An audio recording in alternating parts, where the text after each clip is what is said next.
Karma e abortit. Dënim, mësim apo zgjedhje shpirtërore. Kush e paguan çmimin? Po sikur vendimet më të vështira që marrim të mos ishin thjesht zgjedhje që lidhen me këtë jetë, por jehona që përhapen përjetësisht? Po sikur pas çdo humbjeje, çdo fundi, çdo zgjedhje të pamendueshme, të mos qëndronte një gjykim, por një plan shpirtëror më i thellë? Sot, do të prekim një nga pyetjet më delikate, një nga pyetjet më të ndjeshme dhe më të diskutueshme që mund të imagjinohen. Cila është pasojë shpirtërore e abortit? Kush e mban vërtet peshën e kësaj zgjedhjeje? Nëna? Fëmia i palindur? Apo ndoshta e vërteta është shumë më e thellë dhe më e mistershme se sa mund të besojmë dhe të imagjinojmë? Ne jetojmë në një botë ku aborti diskutohet pothuajse gjithmonë si çështje politike, morale, ligjore apo e të drejtave individuale. Por çfarë do të ndodhte nëse do ta ndryshonin plotësisht këndvështrimin ton? Nëse do ta zhvendosnin vështrimin përtej gjykimit?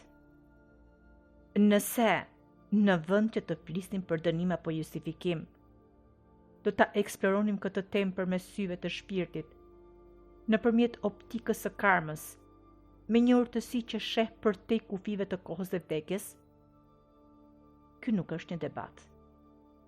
Nuk ka për qëllim që të ndaj. Nuk ka të bëjë me qëndrime apo gjykime. Ky është një udhtim për të kuptuar. Është një ftesë për ta parë jetën dhe shpirtin me sy më të thellë. Bëhet fjalë për të kuptuar realitetin karmik të abortit, edhe për atë që Edgar Cayce, mistiku i njohur amerikan, i njohur si profeti që flinte, ka zbuluar në mënyrë krejtësisht të papritur. Në vitin 1939, një grua i shkruajti Edgar Cayce-t me një zemër të rënduar nga një përvojë që nuk mund ta harronte dot. Vite më parë, ajo kishte ndërprer një shtatzani.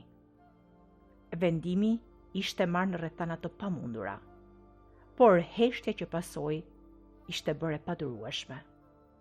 Në letrën e saj, ajo rrëfente se ndjeje për ndjekur, e pa aftë të çlirohej nga një ndjesi se diçka kishte mbetur pezull në shpirtin e saj, sikur një derte ishte mbyllur para kohe, ose se diçka ose dikush kishte mbetur i papërfunduar, kishte mbetur i harruar në hijet e kujtesës së saj.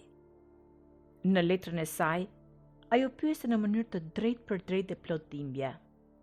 Por ajo që doli gjatë seancës me Cayce-n zbuloi diçka çuditërisht krejt të ndryshme nga çfarë do të pritej.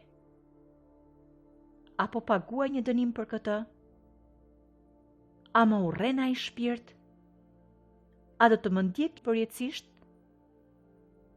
Por gjendja në trans nuk foli për ferr, për zjarr të përjetshëm, për ndëshkim të përjetshëm, apo për borxhe pafund. Ajo foli për vazhdimsi, për lidhje që mbeten përtej jetës fizike, për dashuri që nuk shuhet. Ajo që ofroi nuk ishte gjykim, por ishte një perspektivë. Ishte një mënyrë e re për ta parë abortin nga një këndvështrim tjetër. Për ta parë jo si një dështim përfundimtar, por si një pjesë e një historie më të gjerë dhe më të madhe midis shpirtrave. Ky ndryshim ishte thelbësor. Në vend të frikës, ai solli idenë një lidhjeje, të një marrëdhënieje. Në vend të dënimit të përjetshëm, u shfaq mundësia e një kuptimi. Në këtë kuptim, pyetjet kush paguan çmimin apo kush e mban fajin, humbasin kuptimin e tyre. Nuk ka borxh për të paguar, por ka një mësim për të kuptuar. çdo shpirt që përfshihet në këtë përvojë, qoftë si nën apo si fëmijë i palindur, janë pjesëmarrës të së njëjtës rrugë evolucioni shpirtëror. Një rrugë që synon vetëm një gjë: kthimin drejt dashurisë. Ajo që Casey zbuloi atë ditë hapi derën drejt një mënyre krejtësisht të re për të parë një nga përvojat më të dhimbshme të jetës njerëzore. Por, për të kuptuar vërtet mesazhin e tij, duhet fillimisht të rishikojmë vetë kuptimin e karmës. Në kulturën popullore, karma shpesh reduktohet në një llogaridhënie kozmike. Bën mirë dhe merr shpërblim. Bën keq dhe merr ndëshkim. Casey e përshkroi karmën jo si një sistem dëshkimesh, por si një proces i shërimit shpirtëror, si një rrjet i ndërlidhur marrëdhëniesh. Ajo funksionon si një forcë që kërkon ekuilibër dhe rritje, dhe jo si një gjykim. Vizioni i Caseyt ishte shumë më i thellë dhe më intim. Karma, tha ai, nuk është krim dhe dënim. Është lidhje, është marrëdhënie. Marrëdhënie me rrjetin e pandërprer të lidhjeve midis shpirtrave. Edhe marrëdhënie me ato fije e padukshme që na lidhin përmes jetës. Është fije padukshme që lidh shpirtin ton me shpirtrat e tjerë përtej kohës. Çdo takim që kemi, çdo shpirt që takon, çdo lidhje që krijon, çdo dashuri, çdo përballje është pjesë e kësaj trame që vazhdon përtej një jete të vetme. Asgjë nuk ndodh rastësisht. Ai i panjohur të cilit i besove me një herë, ai rival që të provokonte deri në kufit e tu, ai fëmijë që kishte ndjesinë sikur e ke njohur gjithmonë, të gjitha këto janë takime karmike. Nuk janë rastësi, por janë një hon e historive të papërfunduara që kërkojnë vazhdim. Në këtë këndvështrim, edhe një shtatzani nuk është kurrë e rastësishme. Kur një shpirt afrohet përmes një shtatzanie në trupin e një femre, ai tërhiqet nga njohje të brendshme, nga aftësi shpirtërore edhe nga një rezonancë që t'i kalon jetët, edhe ndonjëherë nga marrëveshje të bëra shumë kohë më parë. Por, çfarë ndodh nëse një shtatzani ndërpritet? Sipas Caseyt, lidhja mbetet. Kur ndodh një abort, kjo ngjarje bëhet një pjesë e rrjedhës së përbashkët midis nënës dhe fëmijës. Një rrjedhë që mund të vazhdojë në forma të reja dashurie ose mësimi, që mund të vazhdojë edhe në jetë të tjera. Shpirti që duhet të vinte në këtë botë mund të zgjedhë të pres një moment tjetër, një trup tjetër, ose mbase edhe të rikthehet në të njëjtën familje, por në rrethan tjetër. Në këtë mënyrë, asgjë nuk humbet në të vërtetë, por çdo gjë përshtatet me mësimet dhe me përvojat që secili shpirt ka nevojë të kalojë. Marrëdhënia nuk shuhet me ndalimin e rrahjes së zemrës. Ajo vetëm ndryshon formë, shndërrohet. Ndonjëherë, i njëjti shpirt kthehet më vonë, kthehet si një fëmijë tjetër, ndoshta edhe në të njëjtën familje. Ndonjëherë qëndron si një prani e padukshme, e butë por e afërt, e cila udhëheq në heshtje. Herë të tjera, misioni i tij është vetëm që të zgjojë vetëdijen, ndërgjegjen, të pastrojë ndjenjat, të mësoj dashurinë dhe të kujtoj shenjtërinë e jetës. Nuk këputet kurrë. Ajo mund të ndryshoj formë, por nuk zhduket asnjëherë.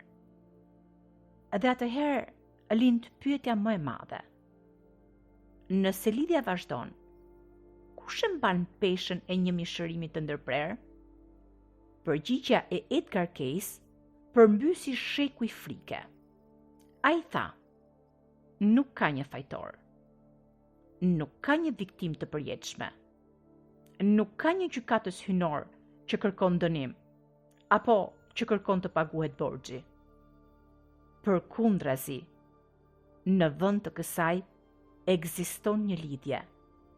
Ekziston një transformim i përbashkët midis nënës dhe shpirtit.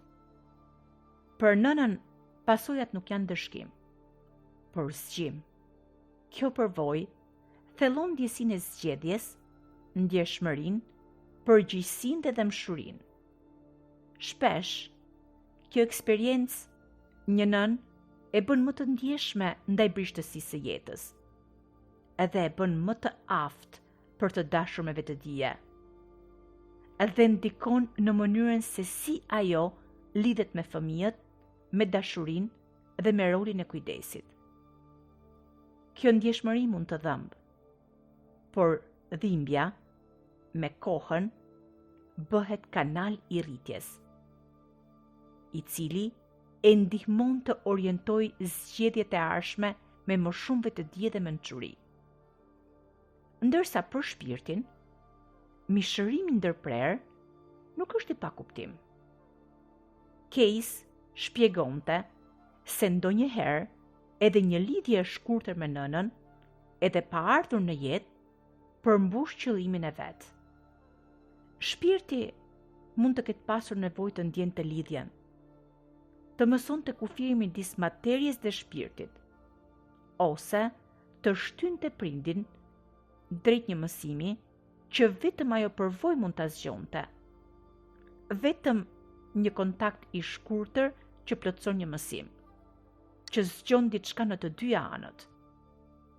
Shpirti nuk dënohet dhe nuk braktiset. Ai vazhdon udhëtimin e tij i pasuruar nga i çast intimiteti, ndoshta më i gatshëm për të rikthyer më vonë, ose për të shërbyer si një udhërrëfyes i padukshëm. Atëherë, kush paguan? Të dy. Por nuk paguajnë me vuajtje, paguajnë me rritje.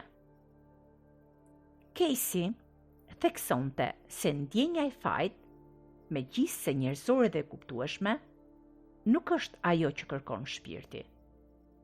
Shpirti kërkon kuptim, pajtim dhe dashuri. Ai inkurajon nënat të cilat kishin kaluar këtë përvojë të mos kërkonin dënim, por të kërkonin dritë, të ndihmonin një tjetër fëmijë, të shërbenin jetën, të falnin veten dhe të pranonin se lidhja me atë shpirt është ende e gjallë, por në një nivel më të lartë. Sipas Cayceit, çmimi shpirtëror i abortit nuk është ndëshkim, por është sqarim i vetëdijes dhe një shkëmbim i shenjtë që e bën më të mençur si nënën, ashtu edhe shpirtin, dhe që rrit maturinë të dy shpirtrave. Cayce këtë nuk e la vetëm në teori. Ai tregoi praktika shërimi që nderojnë këtë lidhje të padukshme. Shërimi, thoshte ai, fillon me njohjen. Shpirti që është përpjekur të vinte në jetë nuk është fshirë. Ai mund të pranohet, të thirret, të falenderohet. Ky akt t'i japësh zë lidhjes, ta njohësh në vend që ta varrosësh në heshtje, mund të zbusë skajt e dhimbjes. Prej aty lind falja, por jo si një akt i vetëm. Ajo lind si një proces. Së pari, vjen falja ndaj vetvetes për zgjedhjen e pamundur. Më pas, falja e njerëzores, e kufizimeve të dijes dhe rrethanave. Me kalimin e kohës, shtresat e vetë dënimit shkrihen dhe treten duke hapur më shumë hapësirë për dëmshuri dhe pranim. Pastaj lind dëshira për të shërbyer. Ngadalë, ndjenja e fajit ja lë vendin përgjegjësisë. Jo përgjegjësisë së një pendese pafund, por asaj për të jetuar përpara me më shumë vetëdije. Casey theksonte edhe transformimin përmes shërbimit. Shumë gra që bartin kujtimin e një aborti, më vonë ndihen të thirrura të ndihmojnë të tjerët.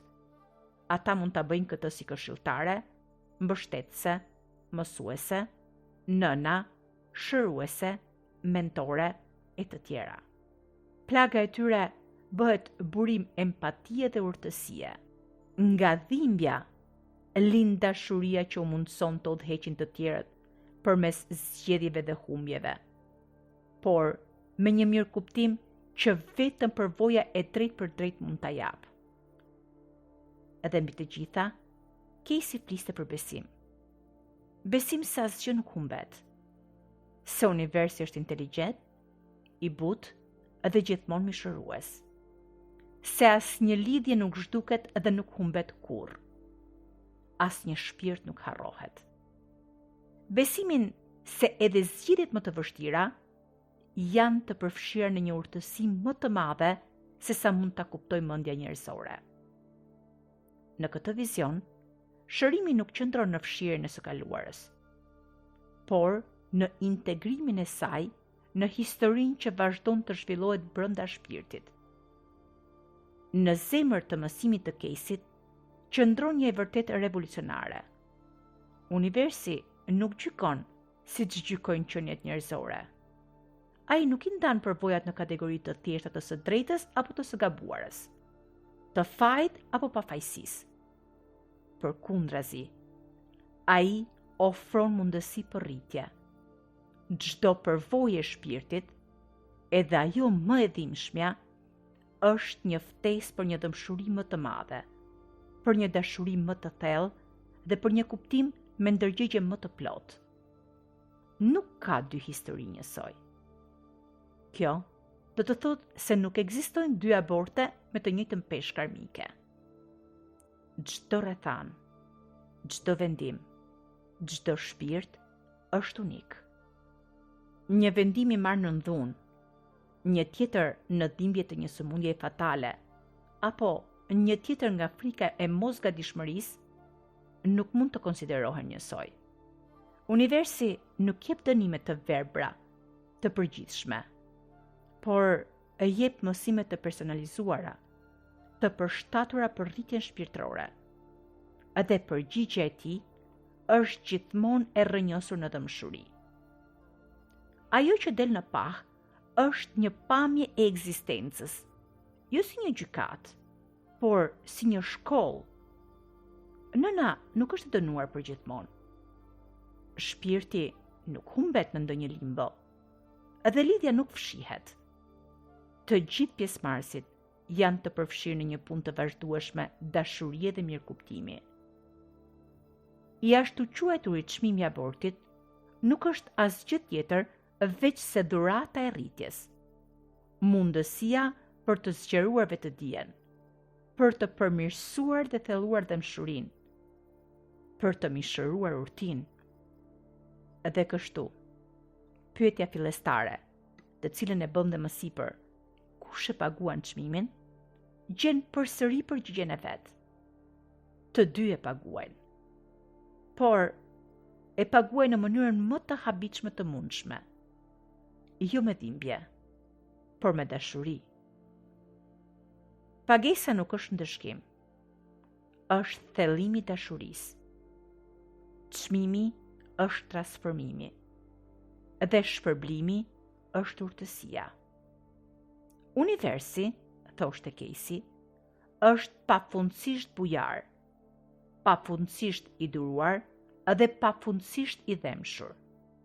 Çdo shpirt, edhe ai që kemi takuar vetëm për një çast, mbetet pjesë e udhëtimit ton. Mbetet një mësues që na kujton se edhe humbja ka kuptim, dhe se çdo përfundim është thjesht një transformim i fshehur. Në fund, karma e abortit nuk është një barë për të mbajtur në heshtje, por është një marrëdhënie, një mësim për të integruar, një ftesë për të rritur dhe për të dashur më thellë. Shpirtre që kemi mbajtur me vete për një javë, për një muaj apo për një jetë, qëndrojnë me ne edhe pranë nesh.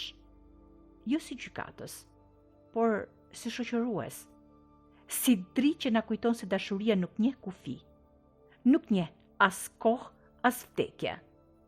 Dashuria gjithmonë i tejkalon të gjitha. Në këtë mënyrë, Casey e shihte abortin, jo si fundin një marrëdhënieje, por si një kontratë shpirtërore e shtyrë. Shpirti që nuk arriti të vinte në këtë jetë, ndonjëherë kthehet përsëri në një shtatzani tjetër. Mund të kthehet si një mbes, si nip, ose si një frym udhëzuese që qëndron pranë nënës. Ai besonte se dashuria midis dy shpirtrave është më e fortë se çdo ndarje fizike. Kujto gjithmonë. Nuk je i dënuar. Nuk je i braktisur. Çdo lidhje ka rëndësi. Çdo zgjedhje sjell një mësim. Edhe dashuria e tejkalon gjithmonë.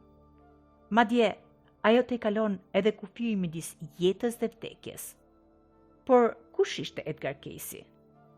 Edgar Casey ishte një mistik dhe një profet i fjetur amerikan, i njohur për qindra seanca në gjendje transi, gjatë të cilave i jepte informacion për shërim, për karmat, lidhjet shpirtërore dhe rinkarnimin. Ai nuk ishte një fetar dogmatik, por ishte një person që fliste për bashkimin midis trupit, mendjes dhe shpirtit. Casey shpesh e përdorte termin karma në kuptimin e mësimit shpirtëror, jo në atë të dënimit. Në disa shkrime të tij, ai thoshte se aborti nuk është një mëkat i pafalshëm, por është një ndryshim në marrëdhënie midis dy shpirtrave. Theksonte se shpirti i fëmijës nuk hyn plotësisht në trup deri në një fazë të mëvonshme të shtatzanisë.